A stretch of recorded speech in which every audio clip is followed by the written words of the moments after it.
Mike McGlinchey and Samson Ebukam. A lot of people say, playing next to Aaron Banks is going to help Mike McGlinchey. Having Alex Mack do the line calls is going to help Mike McGlinchey. Yeah. But in these one-on-one matchups, none of that's going to matter. It's just, what do you got, man? How quick are you with your kick slide? How strong are you with your anchor when you get knocked in the face, in the chest?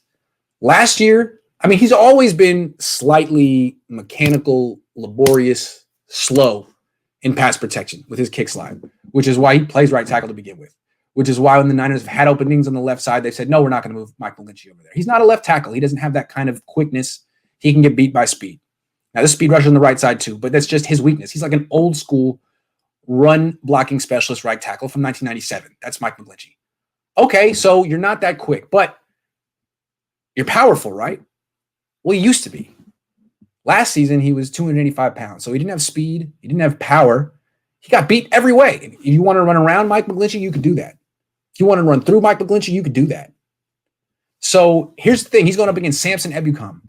This guy's never had a bunch of sacks in a season. He's not an established pass rusher. He has promise, so he kind of reminds me of Ahmad Brooks in the sense that not a lot of moves, basically an outside linebacker. But, dude, he's so fast. He's so strong. He's so relentless. You might block him initially. He's still coming. He's still coming. And when he hits you, it's surprisingly violent.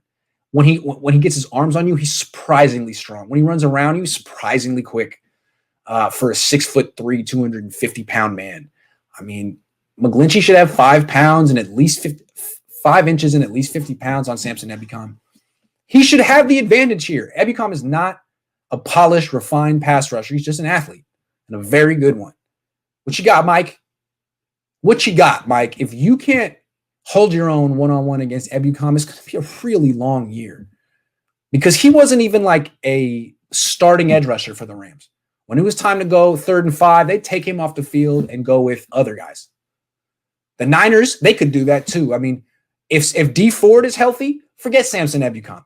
It'll be D Ford and Nick Bosa. But D Ford probably won't be healthy, and I don't expect him to practice ever again. So in practice, it'll be Samson Ebukam. Mike, you got to it'll be interesting to watch Samson, but I want to see Mike, man. Mike, what do you got? And the funny thing about Mike and one-on-ones and YouTube, if you're watching me on YouTube, 30,000 subscribers, that's a blessing. Thank you so much. I started this in 2018 because I was writing that, hey, Mike McGlinchey's really getting worked daily by Cassius Marsh one-on-one in these one-on-one drills. People are like, this was back when everyone thought I was a hater and no one liked me. They're like, Grant, you just want attention. You're lying. Fake news. I was like, all right, I'm going to start a YouTube channel. And all I'm going to do is post the one-on-ones of Cassius Marsh against Mike McGlinchey. I did it for days. Because of this is the reason reporters are no longer allowed to film one-on-ones at the Niners. They changed the rule because of Mike McGlinchey and me. If they had never drafted Mike McGlinchey and he hadn't gotten worked repeatedly by Cassius Marsh and I hadn't put it out there for the world to see, you could be watching one-on-ones. But no, I ruined their secret. And that was the motivation for me to start the YouTube channel that has now changed my life. I'm sure there's a few of you guys out there who started subscribing to me because of those videos. So, look, this is a guy in McGlinchey who has gotten worked in the past by Sheldon Day at Notre Dame. You've seen that video. His rookie year, he made Cassius Marsh look like Von Miller every day. Every day. He made Cassius Marsh look like Lawrence Taylor mixed with Alden Smith, mixed with God. That's how good Cassius Marsh was when he faced Mike McGlinchey. And then, D Ford, he didn't have to break a sweat. So I'd like to see what Mike McGlinchey's got against Samson Ebukam. Who's better than Cassius Marsh?